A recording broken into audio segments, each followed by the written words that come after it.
Hello and welcome dear students. तो आज की वीडियो में हम शुरू करने वाले हैं एनसीईआरटी क्लास 10th का क्वाड्रेटिक इक्वेशन चैप्टर जो नंबर 4 चैप्टर है इस क्लास 10th में मैथ्स का।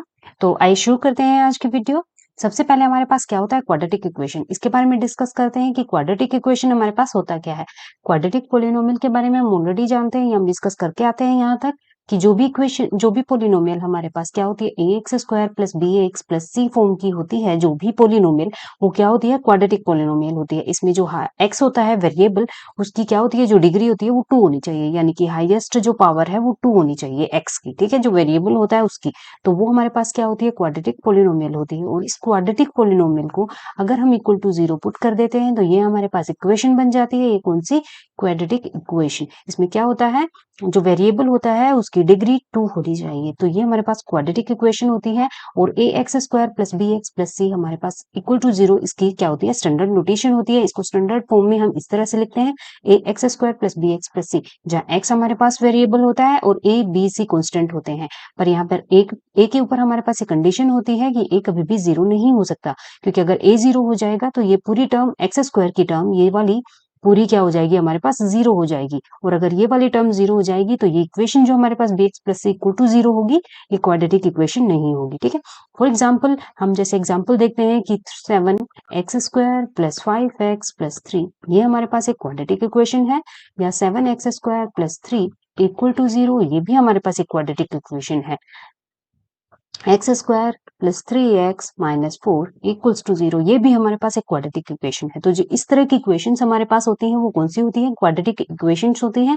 उसमें जो x की डिग्री होती है, या बोले x जो वेरिएबल कोई भी होता है x y z, उसकी जो हाईएस्ट पावर हमारे पास होती है वो 2 होनी चाहिए। इस तरह की जो भी हमारे पास इक्वेशन होती है वो क्वाड्रेटिक इक्वेशन होती है, ठीक है।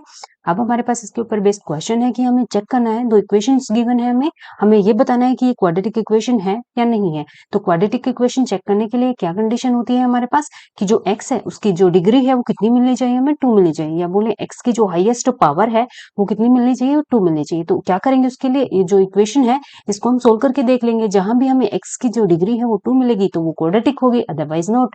तो पहले इस वाले पार्ट को सोल्व करते हैं। तो इसको सोल्व करने के लिए x plus 1 whole square equals to 2 into x minus 3, इसको सोल्व करते हैं तो यहाँ पे a प्लस बी का होल स्क्वायर ये वाला फॉर्मूला हमारे पास लग जाएगा। तो अगर a प्लस बी का होल स्क्वायर हम इसको ओपन करेंगे तो ये पहले फर्स्ट टर्म का स्क्वायर सेकंड टर्म का square plus 2 into first term into second term, ये हमारे पास फॉर्मूला होता है, ये हम यहाँ पे अप्लाई कर देंगे, ठीक है। तो फर्स्ट टर्म का square x square plus 1 plus 2 into A B यानी कि 2x इक्वल्स टू 2 को अंदर मल्टीप्लाई कर लेते हैं, ये हमारे पास हो जाता है 2x माइनस 6। अब ये 2x से 2x कैंसिल, तो यहाँ पे क्या बच जाएगा हमारे पास x, इस 6 को इस तरफ ले आते हैं तो ये हमारे पास कितना हो जाएगा प्लस में 7 इक्वल्स टू 0, ये 1 यहाँ पे और 6 इधर जाके प्लस का हो जाएगा तो ये हो जाएगा। यहाँ पे देखो x की जो पावर है, x की जो डिग्री है वो हमें 2 मिली है, तो ये कौन सी होगी क्वाड्रेटिक इक्वेशन हमारे पास हो जाएगी। फर्स्ट पार्ट में यस आ जाएगा हमारे पास। अब सेकंड चेक करते हैं। तो इसके लिए क्या करते हैं, x की cube minus 4x square minus x plus 1 equals to x minus 2 का क्यूब। अब यहाँ पे क्यूब का फॉर्मूला ये ओपन करना पड़ेगा, तो ये हमारे पास क्या होता है a माइनस बी की क्यूब इक्वल्स टू a की क्यूब माइनस b की क्यूब, फर्स्ट टर्म का cube minus b second term का क्यूब माइनस में 3 first term into second term और इंटू में a माइनस बी, मतलब first term minus second term. तो यहाँ पे ये वाला फॉर्मूला हम अप्लाई करने वाले हैं, ये वाला। तो इसको सोल्व कर लेते हैं, ये हो जाएगा हमारे पास x की cube minus 4x square minus x plus 1 equals to, सबसे पहले है फर्स्ट टर्म का क्यूब मतलब x का क्यूब माइनस सेकंड टर्म का क्यूब, तो सेकंड टर्म का क्यूब कर लेते हैं, ये हो जाएगा हमारे पास 2 का क्यूब 8 हो जाता है, minus 3ab 3 into 2 into x 3ab हो गया इंटू एक्स माइनस 2 यानी कि a माइनस बी, ये वाली टर्म, ठीक है। अब इसको आगे फिर से सोल्व कर लेते हैं। तो ये x cube minus 4x square minus x plus 1 equals to x की क्यूब माइनस 8 माइनस 3 टू जा 6 और ये हो जाएगा 6x स्क्वायर और ये माइनस और माइनस प्लस और ये 3 टू जा 6 टू जा 12x, ठीक है, ये हो जाता है हमारे पास। अब सोल्व कर लेते हैं, x की क्यूब से x की क्यूब कैंसिल हो जाएगी। अब सबको एक तरफ ले आते हैं, तो ये माइनस का 4x स्क्वायर है और ये 6x स्क्वायर इस तरफ आएगा तो प्लस हो जाएगा, तो प्लस 6x स्क्वायर, ये माइनस का x है और ये प्लस का इधर है तो आएगा तो माइनस का 12x हो जाएगा और यहाँ पे प्लस 1 है और ये माइनस का 8 इस तरफ अगर आएगा तो प्लस का 8 हो जाएगा और इक्वल्स टू 0 बच जाएगा। ठीक है, अब इसको सोल्व करते हैं तो 6 माइनस 4 2x² हो जाएगा और माइनस में 12 और 1 minus 13x plus 9 equal to 0। अब यहाँ पे जो x की डिग्री है वो भी हमें कितनी मिल रही है, 2 मिल रही है। ठीक है, तो यहाँ भी ये क्या हो जाएगा, हमारे पास क्वाड्रेटिक इक्वेशन हो जाएगा। ठीक है, तो दोनों के लिए हमारे पास यस है। इस तरह हमारे पास कोई भी इक्वेशन गिवन होती है उसको सोल्व कर लेते हैं, सारी साइड को इक्वल ले आते हैं, एक तरफ ले आते हैं, कोई फॉर्मूला अगर उसमें अप्लाई हो रहा है तो उसको लगा देते हैं और ओपन कर लेते हैं। ठीक है, उसको देखते हैं कि x है जो उसकी डिग्री कितनी हमारे पास आ रही है। अगर उसकी डिग्री हमारे पास 2 मिलती है तो वो क्या बन जाता है, क्वाड्रेटिक इक्वेशन मिल जाता है। ठीक है, नेक्स्ट देखते हैं, ये हमारे पास स्टेटमेंट फॉर्म में गिवन है, इसे हमें जो क्वाड्रेटिक इक्वेशन है उसकी फॉर्म में कन्वर्ट करना है।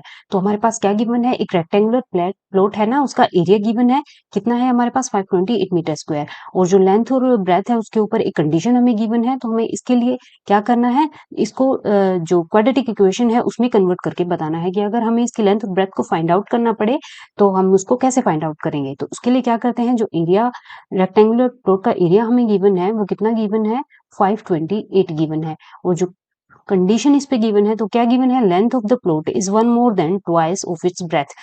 तो इसकी सबसे पहले जो ब्रेथ है वो मान लेते हैं हम, लेट ब्रेथ वो हम अगर x मीटर मान लेते हैं तो जो लेंथ है वो कितनी हो जाएगी, 1 मोर देन ट्वाइस, इसका ट्वाइस और उससे भी एक ज्यादा, ये हमारे पास इसकी क्या हो जाएगी, ब्रेथ हो जाएगी। तो अब जब एरिया हम किसी भी रेक्टेंगल का फाइंड आउट करते हैं तो वो L इंटू बी होता है।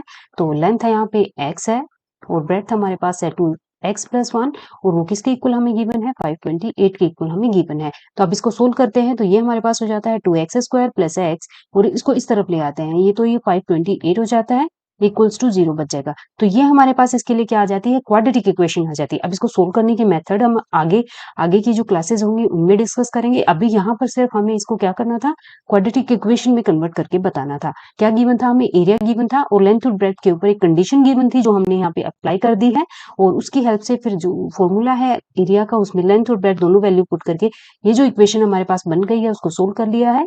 तो ये हमें क्या मिल गई है, क्वाड्रेटिक इक्वेशन मिल गई है। ठीक है, एक और देख लेते हैं, a train travel at a distance of 480 km at uniform speed.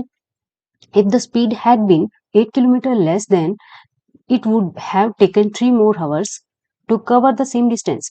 We need to find the speed of the train. क्या गिवन है कि एक ट्रेन है ना, वो एक डिस्टेंस 480 किलोमीटर ट्रेवल करती है यूनिफॉर्म स्पीड से। ठीक है, तो क्या करना है हमें, इस क्वेश्चन में भी हमें क्या करना है, सिर्फ स्टेटमेंट फॉर्म में ये गिवन है, इसको हमें क्वाड्रेटिक इक्वेशन में कन्वर्ट करके बताना है। या अगर हमें इसकी स्पीड फाइंड आउट करनी पड़े तो हम कैसे इसको फाइंड आउट करेंगे। तो उसके लिए क्या कर लेते हैं, सबसे पहले देखो क्या करते हैं, यूनिफॉर्म स्पीड हमें गिवन है ना, तो उसको हम मान लेते हैं कि लेट यूनिफॉर्म स्पीड हमारे पास है कितनी,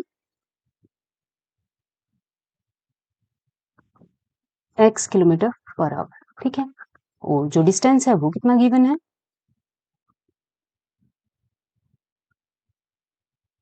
480 किलोमीटर। तो अगर इसका टाइम हम फाइंड आउट करना पड़े तो कैसे करेंगे, टाइम को कैसे फाइंड आउट करेंगे, इसके लिए टाइम का जो फॉर्मूला होता है वो होता है डिस्टेंस अपॉन स्पीड। तो यहाँ पे डिस्टेंस हमारे पास 480 है, तो ये हो जाएगा हमारे पास 480 अपॉन में x।